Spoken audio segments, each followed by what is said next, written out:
At 7:50 a.m., the R.B. Grover Shoe Factory was a thriving four-story monument to American industry.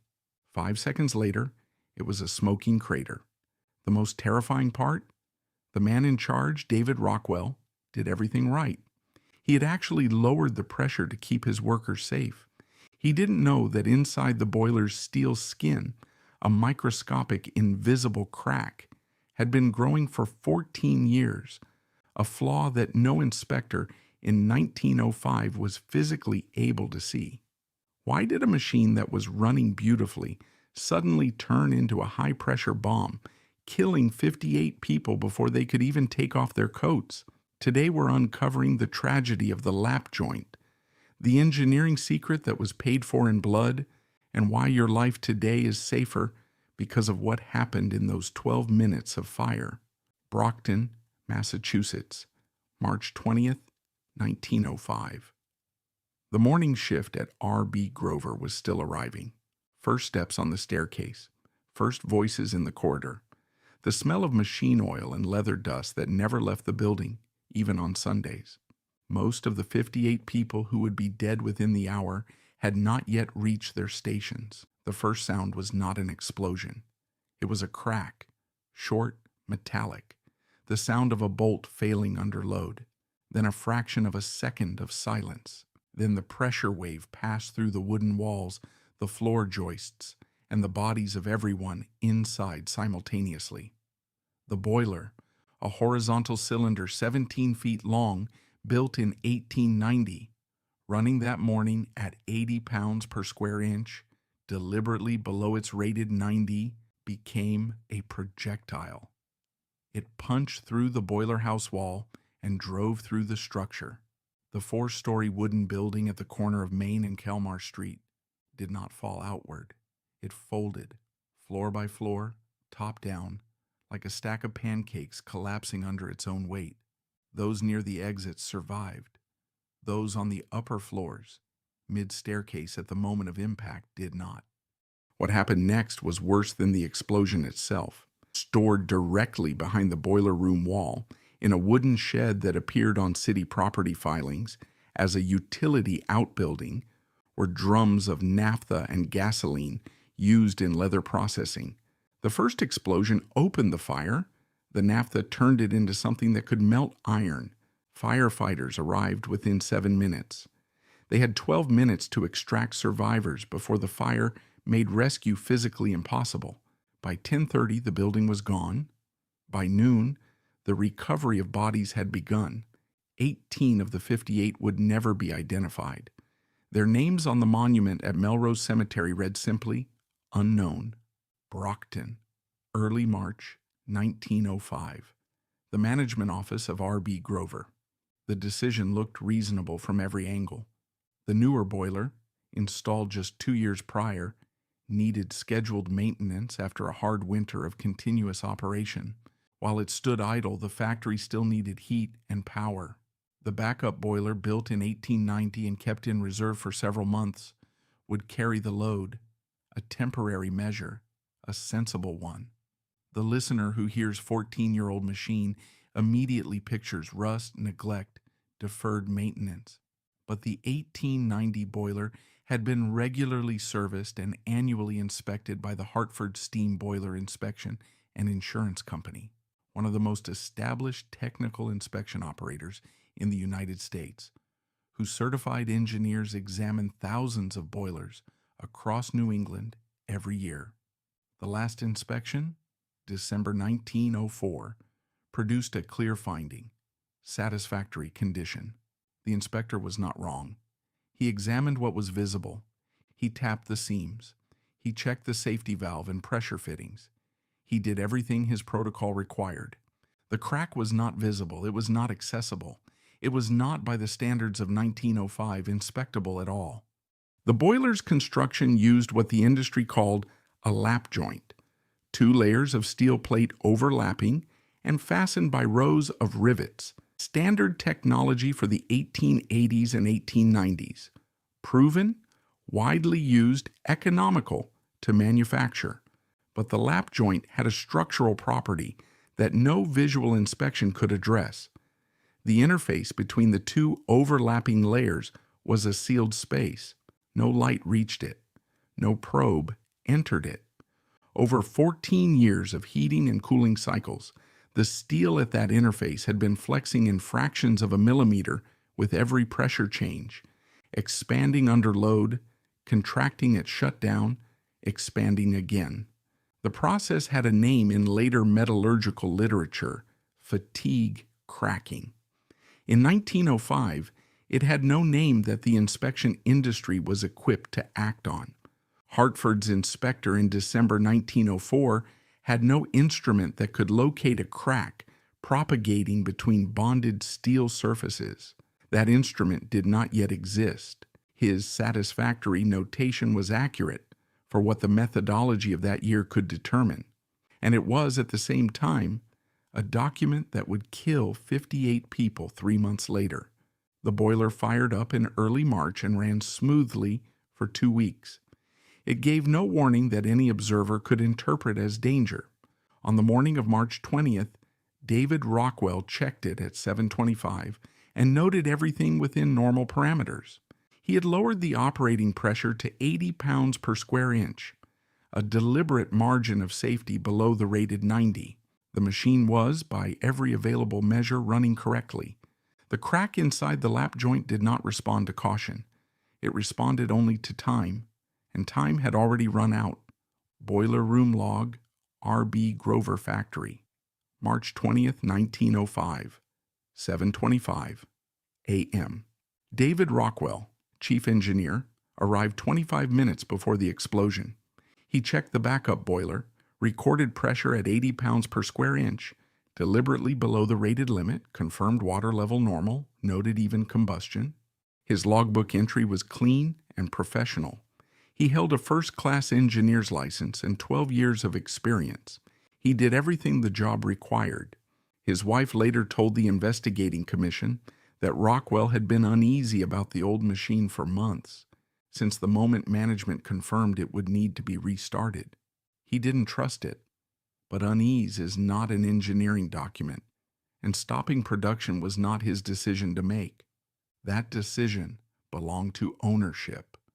Rockwell's authority extended to how the machine ran, not to whether it ran, so he lowered the pressure, warmed the boiler slowly to avoid thermal shock at the joints, and recorded a machine that was, by 7:25, performing without fault. 25 minutes later, he was dead. His name appeared in the first newspaper tallies as among the injured. It was corrected in later editions. His body was recovered from the center of the boiler room. Brockton in 1905 was the shoe capital of America. Some accounts placed it as the largest shoe-producing city in the world. Dozens of factories operated across the city. Hundreds of workers turned out for 10 to 12-hour shifts, 6 days a week in buildings with poor ventilation and wooden frames. The leather dust settled in the lungs. The adhesives and solvents used in finishing produced chronic headaches that nobody called an occupational condition, because in 1905, that category did not exist in Massachusetts labor law. The strike of 1899, when more than 4,000 Brockton shoe workers walked out simultaneously, had won a few cents per hour and nothing else. Most of the people who came through R.B. Grover's gates on the morning of March 20th did so not because they felt safe, but because the alternative paid nothing.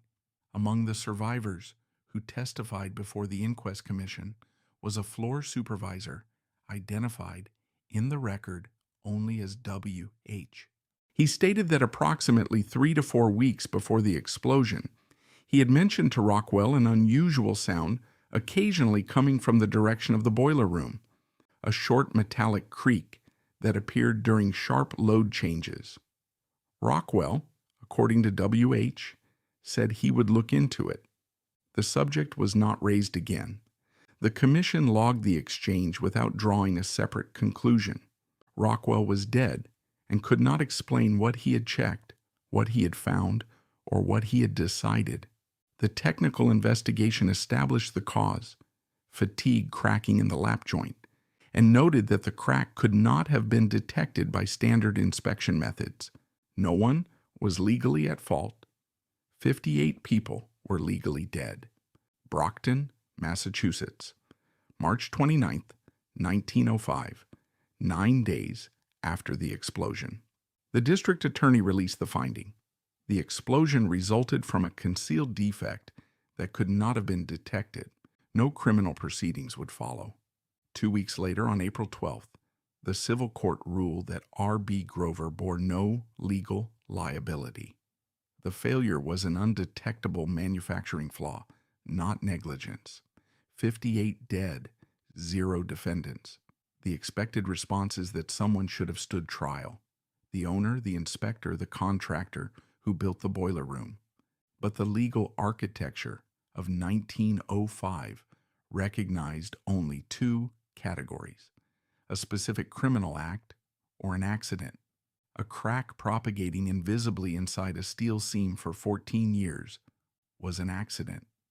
And the fact that thousands of identical boilers were running in identical condition across America, and that industrial lobbying had blocked any federal standard that might have addressed them, was not a crime under any statute then in force.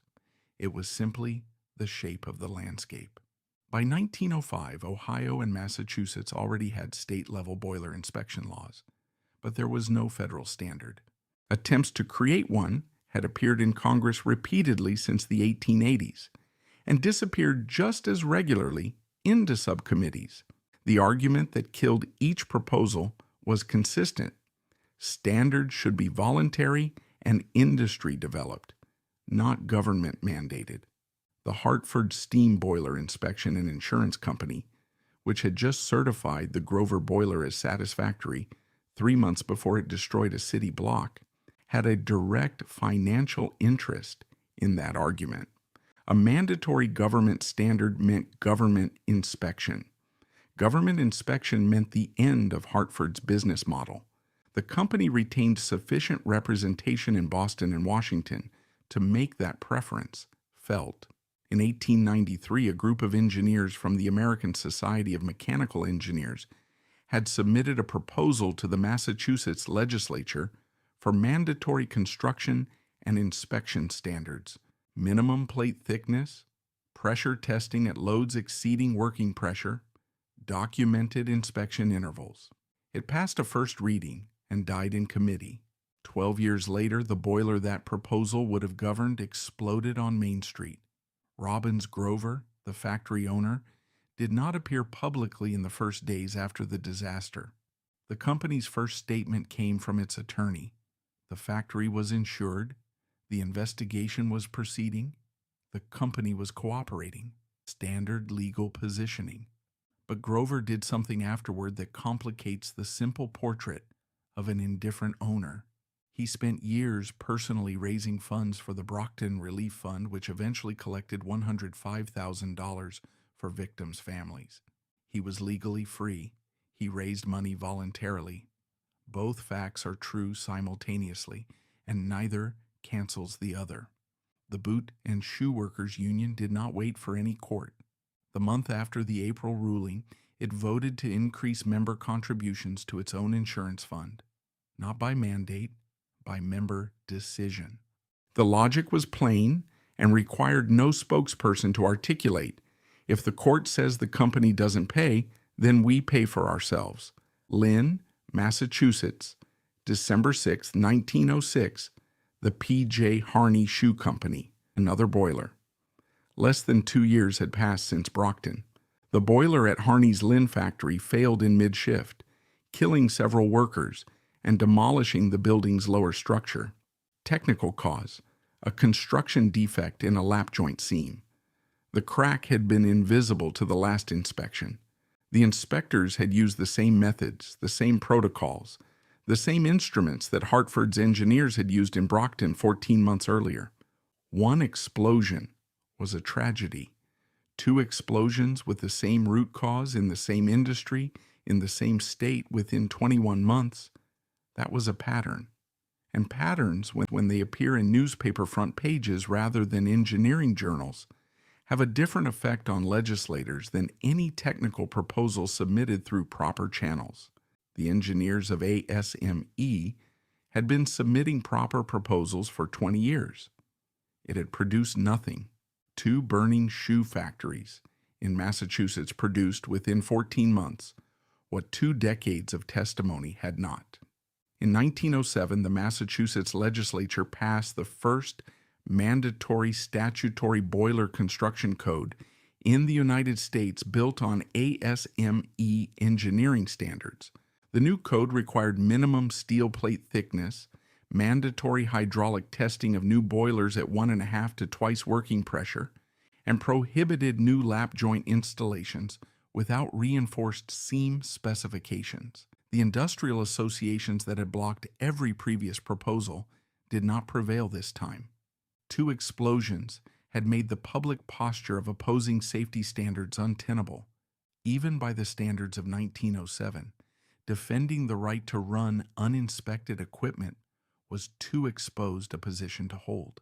Hartford Steam Boiler Inspection, an insurance company, publicly supported the new law. That decision was not altruistic. A mandatory code meant inspection was now a legal requirement rather than a market service. Hartford adapted, retained its market as an accredited inspection body under state authority, and continued operating.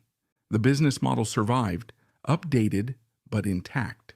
In 1911, ASME formed a special committee to develop a national boiler code. The effort was led by Colonel E.D. Meyer, who had spent years arguing for unified standards and knew every counter-argument by memory. The first edition of the ASME Boiler and Pressure Vessel Code was published in 1915, 114 pages, bound in a volume 5 inches by 8. Every technical requirement in that document stood on the foundation of a specific prior failure. The Brockton and Lynn explosions were among the documented precedents. That 114-page book is now 28 volumes and over 16,000 pages. Every industrial boiler, every pressure vessel, every nuclear reactor in the United States is built to standards that trace directly to it. And that book traces directly to 2 burning buildings in Massachusetts, and to the particular silence of committees that had received the same proposal in 1893 and set it aside. Here is part 6 of 6, approximately 2,500 characters. Melrose Cemetery, Brockton, Massachusetts, April 1905. The stone reads, "In memory of the unknown victims of the Grover factory disaster, March 20th, 1905. 18 names that no one could recover, not because no one tried, but because the naphtha fire on the upper floors had burned long enough and hot enough to make identification impossible. Some of those 18 almost certainly had families in Brockton or a neighboring town. Some may have been recent arrivals, one of the thousands of immigrants filling New England shoe factories at the turn of the century. No one knows for certain whether any of them had worked at R.B. Grover before that morning, or whether March 20th was their first day. The expected final image is of helpless victims who knew nothing and could do nothing. But the Brockton numbers contain a different fact, one that tends to get lost in the casualty count. 360 people were inside or immediately adjacent to the building at the moment of detonation. 58 died. 302 walked away. That ratio is not incidental. It reflects 12 minutes of firefighter work, building geometry that channeled some of the blast outward rather than inward, and the particular luck of where a person happened to be standing at 7:50 on a Monday morning. The disaster could have consumed the entire shift. It did not. The dead were predominantly women between 16 and 35. Shoe production in Brockton relied heavily on female labor for stitching and finishing operations. The least automated stages concentrated on the upper floors where mortality was highest. Several pairs of sisters died on the same morning, which was unremarkable for the era. Families that needed multiple incomes often placed 2 or 3 members in the same factory. The Boot and Shoe Workers Union paid fixed death benefits from its insurance fund, amounts set before the disaster, without provision for households that lost their only earner in a single event. The survivors, for the most part, lived long. Local chroniclers noted decades later that many who escaped the building that morning reached their 80s and 90s. Whether that reflects the selection of the physically strongest or simply the ordinary distribution of long lives, the records don't resolve. None of them left public memoirs. The era when ordinary industrial workers wrote accounts of industrial disasters had not yet arrived. The corner of Main and Kalmar Street was rebuilt. Brockton's shoe industry ran for another half-century before production migrated to cheaper labor markets, quietly, without a single dramatic closing moment. The city stopped being the shoe capital of America, the same way the lap joint stopped being standard, gradually, then completely, without anyone marking the precise day it ended. The ASME boiler and pressure vessel code references Brockton in its historical preamble, small type, 1 paragraph. The 114 pages that grew to 16,000 don't require the name to be prominent. Every pressure vessel built to that code is the answer to what happened when the name didn't exist yet. The stone at Melrose Cemetery still stands. The 18 are still unknown. The grass around it is maintained by people who were born after everyone who remembered that morning was already gone.